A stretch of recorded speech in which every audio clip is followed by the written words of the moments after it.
You are listening to the Through the Bible studio series with Pastor Nate Holdridge. Join us as we continue our study through the Old Testament book, Song of Solomon. Here's Nate. Well, today we turn to Song of Solomon, chapter 5, beginning in verse 2, where she speaks and she says, "I slept, but my heart was awake." Now, what's happening here in the text is that we are seemingly moving away from now the wedding scene. The couple has gone through, of course, the early days of courtship and engagement and investigation, and now have passed through even the day of the wedding and the wedding feast itself. And now their relationship, although not quite fully mature, they've been married, and they've been married for some time. What you see in verse 2 is that when Solomon speaks to his bride, he does not call her his bride. Not that they aren't married, but throughout the wedding ceremony, he referred to her as his bride over and over again. But now in this passage, he has moved off that terminology and refers to her in other endearing kind of ways. So it seems as if we are past now the wedding and enter into a very unique moment inside the Song of Solomon and inside the entirety of this song. The first words, verse 2, indicate to us that this is likely a dream. She says, "I slept, but my heart was awake." In other words, her mind, her emotions, everything is turning, and she has this, what some would regard as a dream, or that these are activities or descriptions that are embedded in the daily reality of life between her and her husband, but in the anxiety of the night, she's actually dreaming about some of these things. So it's hard to say, I think, personally at least, with any certainty, but it seems as if she's dreaming, and in her dream, there is the illustration of some distance between her and her husband. What we do know here is that we are shifting from the ecstasy of the wedding night to frustration that has entered into the marriage. Chapter 5, verse 1 is the center of the Song of Solomon in every way. Word count, the events of the book, the intensity of that moment. They're to be drunk with love. But chapter 5, verse 2, where we pick up today, real life hits. The engagement and wedding are over with, and real life now begins. And some have said that this book is 20% conflict. And it helps us, of course, to remember that marriage is real work in a real world, not a honeymoon in paradise. Real work in the real world. And the reason, of course, for that is because both parties, the husband and the wife, are both sinners, saved by the grace of God, hopefully, but still both sinners. J.C. Ryle said it this way. He said, "Marriage is, after all, the union of two sinners and not two angels." Sometimes when people are dating or courting and they begin to fight with the person that they're in this relationship with, they begin to wonder, should I not be with them? Well, the reality is you're going to fight with someone for the rest of your life. And so you have to determine, is this the person that you want to go through the highs and the lows of life with? And so I think we would say everyone wants to enjoy quality relationships, but quality relationships are made, not stumbled into. And that's what we're going to see in this text today. This couple is going to endure conflict, be a little out of step together, but we're going to watch them revive their love for one another. And fortunately for us, we'll get an opportunity to observe how they did it. So she says, "I slept, but my heart was awake. A sound, my beloved is knocking. Open to me, my sister, my love, my dove, my perfect one." Solomon said, "For my head is wet with dew, my locks with the drops of the night." She says, verse 3, "I had put off my garment, how could I put it on? I had bathed my feet, how could I soil them?" So right away, you notice that they are in different places when Solomon has to knock on the door and say, "Open to me, my sister, my love, my dove, my perfect one." He is the husband, yet he has to knock. That tells us that she has initiated the process of shutting the door. And why? Well, he's coming home late at night, we assume. He says, "It's so late that my head is wet with dew, my locks with the drops of the night." In other words, we would assume that what we're seeing is that Solomon had been working all day long. He comes home at the end of a very long day of work, so long that it's deep into the night. His hair is wet with the dew of the night. And he comes home knocking now on the door and speaking to her with terms of affection and love, and apparently with an expectation about how things would go when he came home. He wasn't there to simply rest. He wanted a time of intimacy with his bride. She fires back with an excuse. "I've put off my garment. How could I put it on? I bathed my feet. How could I soil them?" In other words, it's too late. I'm not interested. She shuts down his advances. You know, one of the things that a mature couple needs to learn how to handle is the reality of unmet expectations. Solomon clearly had his hopes up, and clearly, at least at this moment, they were unmet. Now, this is a common occurrence inside of a marriage and a common reality when it comes to conflict between a husband and a wife. Unmet expectations. Sometimes, as in the context here, sexual desire or expectation that the other person does not in that moment reciprocate, or just other desires that would sometimes come up, or expectations that would come up. So preparing yourself for that conflict is altogether important for the married couple. I think some things that help is to put yourself in the other person's shoes. Had Solomon just been thinking about what his bride would be going through? There she is at home. She's been missing him all day long. He maybe has sent a messenger or something like that, but the day has grown long, and finally she just gets to the point where she's tired of waiting and she goes to sleep. So to remember and to think, well, you know, I haven't been around. She, of course, is tired. And to have the grace of thinking about the other person, I think would be helpful. And to realize for himself that he hadn't given her any time during the entirety of that day. But not only were there unmet expectations, but she was angry. Angry excuses. She says, "I put off my garment. I had bathed my feet." She shuts down his advances. And again, these are excuses that she's giving. They're real excuses, but slightly trivial, but they're real. And, you know, you would almost imagine, after reading about the wedding night of these two passionate lovers, you'd hardly imagine that she'd ever give an answer like this to the advances of Solomon. But there it is. I see in it something that's not entirely straightforward. She doesn't just say, you know, "It's been a very long day, sweetheart. I love you so much, but I'm just very fatigued, and I'm wondering, could we take a rain check?" No, instead of that, it's, "Well, I put off my garment, and I've bathed my feet," and there are excuses that she's making. Perhaps even there's a slightly punitive tone that is coming from the bride to the husband, punishing him by withholding the sexual relationship.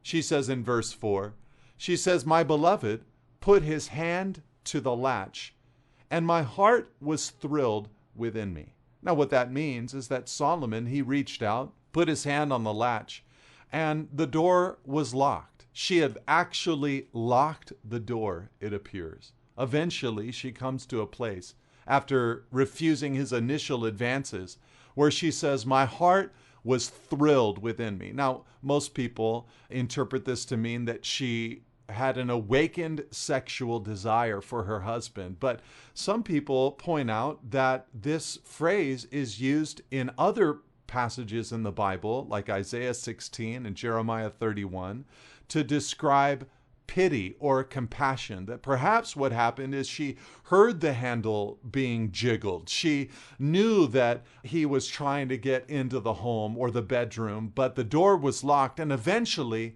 remorse and pity and compassion caught up with her, and she went to open the door for her locked out husband. She says in verse 5, I arose to open to my beloved, and my hands dripped with myrrh, my fingers with liquid myrrh on the handles of the bolt.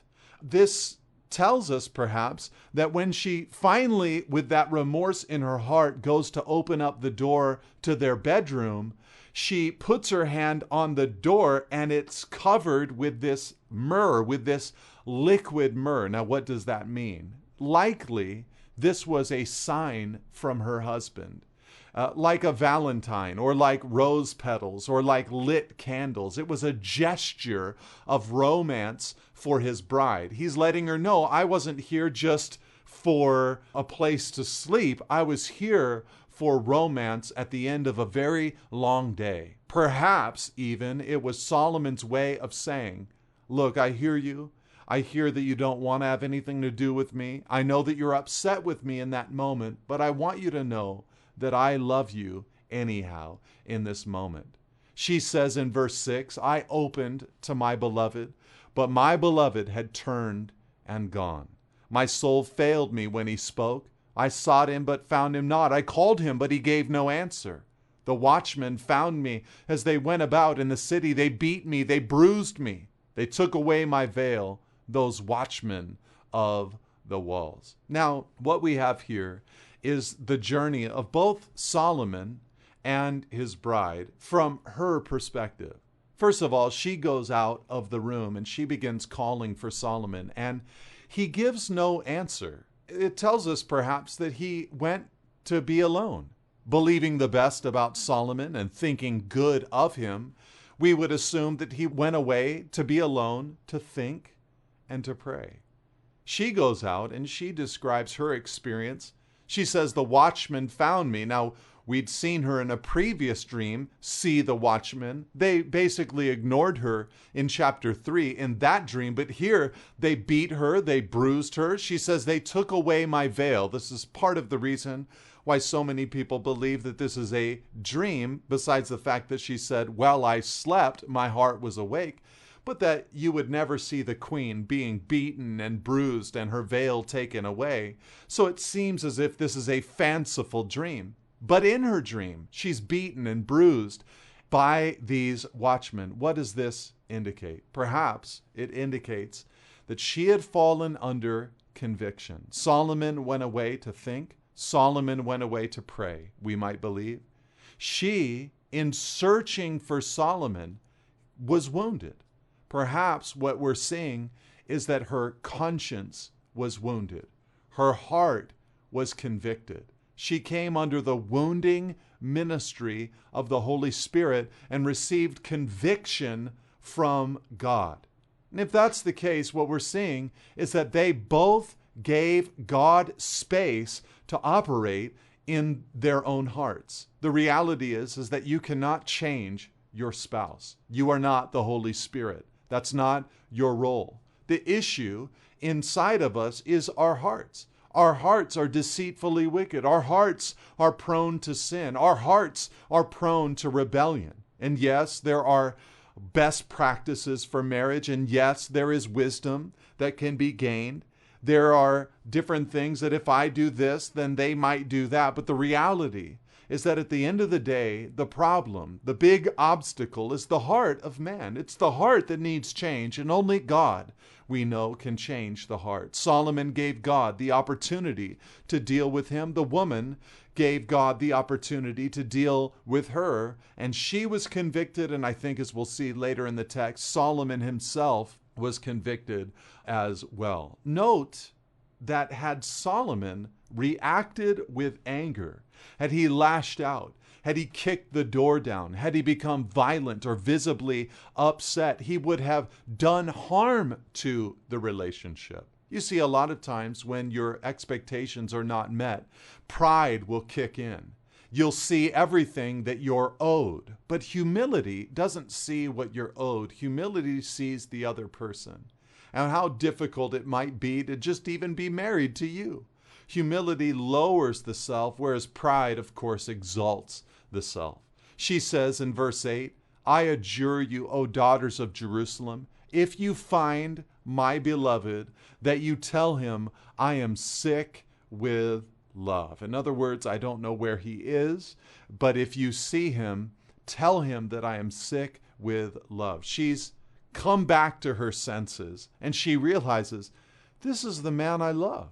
This is the man of my dreams. And I can't believe that I behaved that way toward him. So their love at this point is strained. They're out of sync with one another. What we're going to see in the rest of this Bible study is the reviving of their romantic love for one another. And by the grace of God, we get to observe this couple revive their love. Let's see how they do it. It begins with good friends in verse 9. They say to her, what is your beloved more than any other beloved?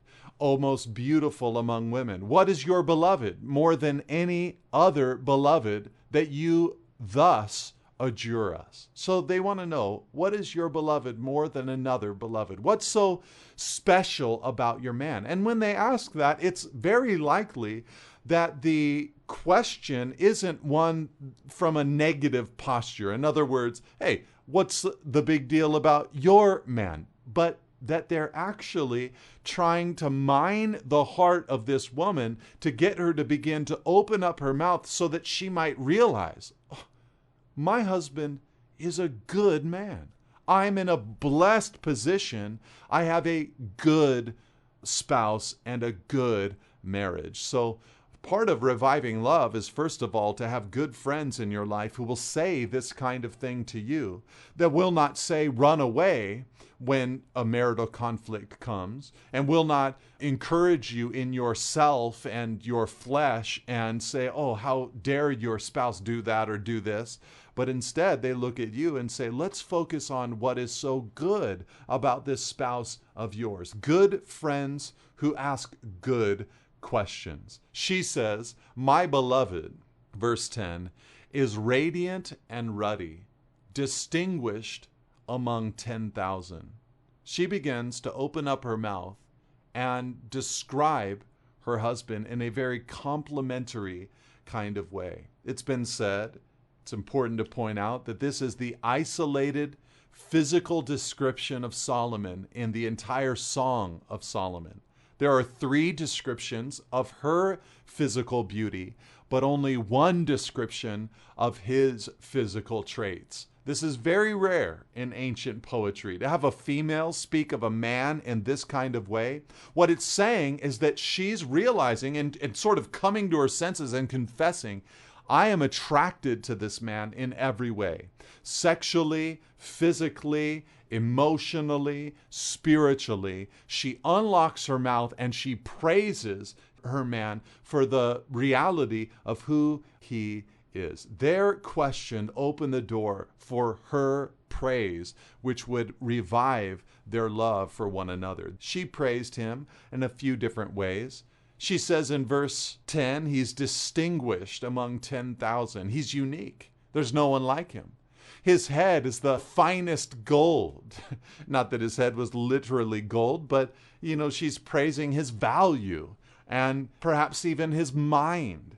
His locks, she says, his hair, are wavy, black as a raven. He wasn't bald or gray-headed yet, so they're still in their younger years. His eyes are like doves beside streams of water, bathed in milk, sitting beside a full pool. I could just look at his eyes all day long, she says.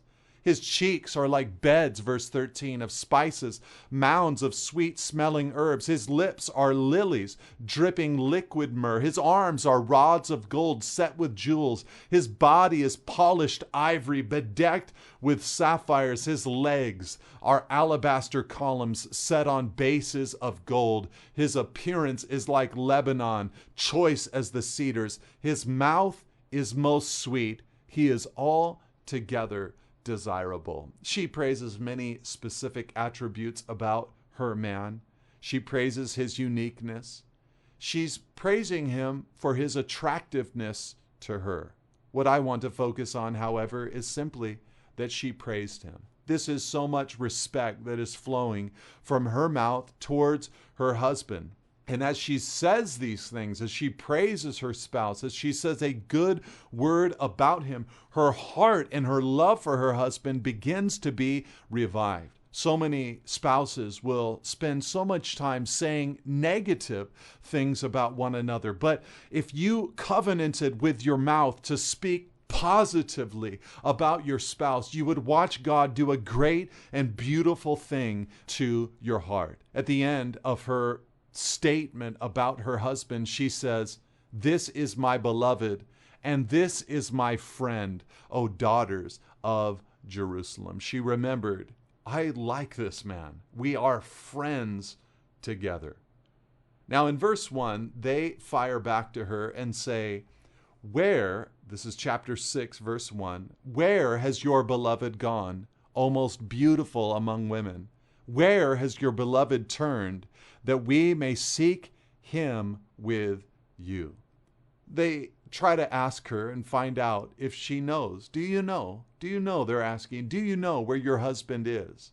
This is beautiful. Once again, they're encouraging her to go to her man. What about your man, they asked originally, but where is he? Go to him. Be with him. Don't be away from him, but run to him. She says in verse 2, "My beloved has gone down to his garden, to the beds of spices, to graze in the gardens and to gather lilies. I am my beloved's, and my beloved is mine. He grazes among the lilies." So she's basically announcing here that she knows exactly where he is. Now, one interpretation of this phrase is that Solomon is down in his garden, in his actual physical garden, that he's spending time. He's there, he's thinking. But most interpreters think that what she's saying about Solomon is that they are now re-engaged with one another sexually. His garden is her body. He is enjoying her. She is enjoying him. So that tells us they've been reunited. They are enjoying one another now physically. We see that they revived their love partly through her praise toward him, but another way that they revived their love is simply through intimacy. Sometimes intimacy begets more intimacy and is actually healing to the relationship, healing to the marriage. Now in verse 4, Solomon begins to speak.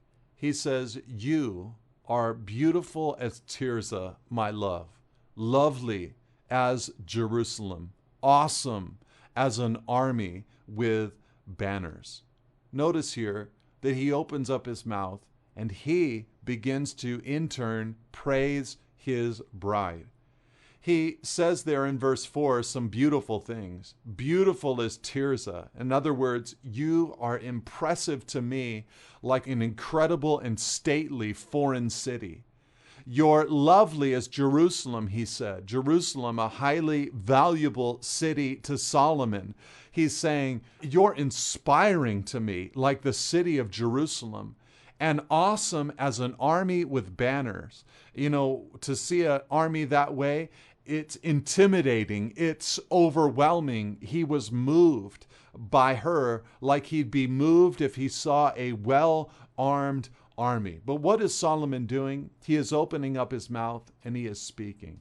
You know, it tells us in Ephesians 4:26 that we're to be angry, but do not sin. Do not let the sun go down on your anger.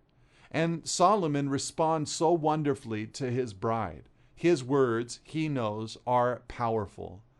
Now, when we settle conflict, we have to use our words. You have a decision as to how to speak and how to listen. Here are some things that I think are helpful. Never touch one another in anger.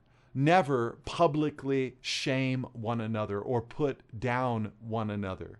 Never dig up the past. Never dismiss the other person's feelings with your own sense of logic. Never interrupt when the other person is speaking. Never say negative things about your spouse. Never make it your goal and aim in the conflict to win the conflict.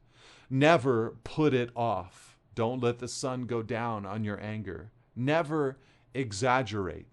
And when you're listening, listen with your whole body. Limit the discussion to the issue at hand. And above all, give the grace of Jesus and the love of Christ, believing all things, hoping all things, enduring all things. So Solomon opens up his mouth and he begins to speak to his bride. He compliments her in some incredible ways in verse 5 and following.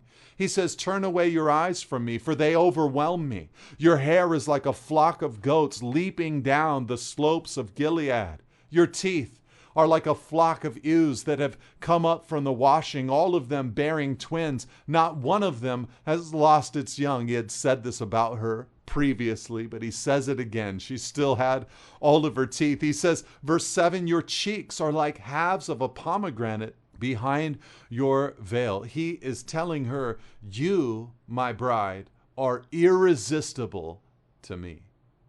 There are, verse 8, 60 queens and 80 concubines and virgins without number. My dove, my perfect one, is the only one of her mother, pure to her who bore her. The young women saw her and called her blessed, the queens and concubines also, and they praised her. Who is this who looks down like the dawn, beautiful as the moon, bright as the sun, awesome as an army with banners? This is the word of Solomon about his bride, and then likely the word of others about his bride as well. But he says, you're the only one. You're the only one. You're the only one. You're the perfect one. He communicates afresh that she is the only one for him. You set your standard of beauty, and it is your spouse, and you continue to reset that standard of beauty. That's what Solomon had done. The praise is off the charts for one another at this point. Now in verse 11 to the end of the chapter, verse 13, we have some difficult statements that I think have brought confusion upon many. But let's read them together. She says, "I went down to the nut orchard to look at the blossoms of the valley, to see whether the vines had budded, whether the pomegranates were in bloom. Before I was aware, my desire set me among the chariots of my kinsman, a prince." Now, those two statements might be difficult to interpret or translate, but it seems very obvious that something sensual is happening here. She's saying, I went down to seek out that kind of relationship, and boom, I was carried away, put on the chariots of my kinsmen. I was carried away. At the least, she's saying, I've been swept off my feet by this man. And perhaps she's alluding to something much more sensual and physical than that. But in verse 13, they say, "Return, return, O Shulamite, return, return, that we may look upon you." And it seems as if Solomon then says, why should you look upon the Shulamite as upon a dance between two armies? Now, again, this is a difficult phrase to interpret, but it appears that what Solomon may be saying here is, oh, you want to see the beauty of my bride, but the reality is that what we're doing right now should not be observed by anybody else. You know, when she's got her queenly outfit on and she's in the palace, sure, see her at a festival, observe her beauty. But right now, she's occupied and she's doing things that only I am allowed to see. And so this dance that she's dancing is not a dance that you should be privy to. This is a private moment between a husband and a wife. I think basically you could say that their love had been fully revived. So revived that she becomes sexually free in the presence of her husband, which I think is a beautiful thing to see grow inside of a marriage. So we would expect conflict. We would expect it to come. And remember the words of Paul in 1 Corinthians 13, verse 7. Love bears all things. Love believes all things. Love hopes all things. Love endures all things. We want to work through the conflict so that revival can come in the marriage. God bless you, and amen. Thank you for listening. For additional resources and teachings, or to contact us, please visit us at nateholdridge.com.